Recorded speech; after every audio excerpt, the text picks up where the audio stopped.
ગઢડા મધ્ય પ્રકરણનું 12મું વચનામૃત. પછી મુક્તાનંદ સ્વામીએ શ્રીજી મહારાજને પૂછ્યું છે, કલ્યાણને ઈચ્છે તેને કેમ રાજનીતિ ભણવી?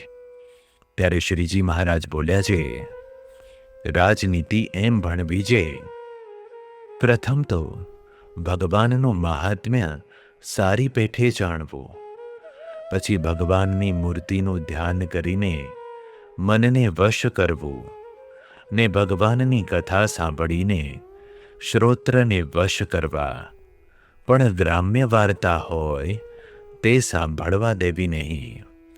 તેમજ ત્વચા તે ભગવાન ને ભગવાનના જન તેનો જ સ્પર્શ કરે, ને નેત્ર તે પરમેશ્વર ને તેના દાસ તેનું જ દર્શન કરે, ને રસના તે અખંડ ભગવદ્ દ્રોણને જ ગાય, ને ભગવાનનો પ્રસાદ હોય તેનો જ સ્વાદ લે, ને નાસિકા તે ભગવાનના પ્રસાદી જે પુષ્પાદિક તેનો જ સુગંધ લે, પણ કુમાર્ગે કોઈ ઇન્દ્રિયને ચાલવા દે નહીં.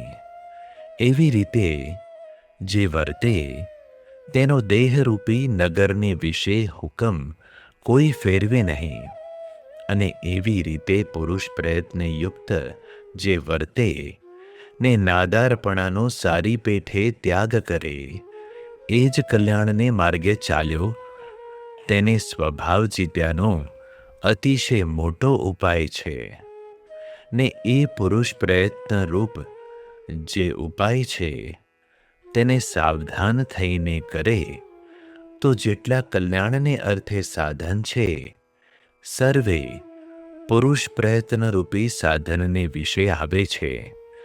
માટે પુરુષ પ્રયત્ન તે જ કલ્યાણને અર્થે સર્વે સાધન થકી મોટું સાધન છે.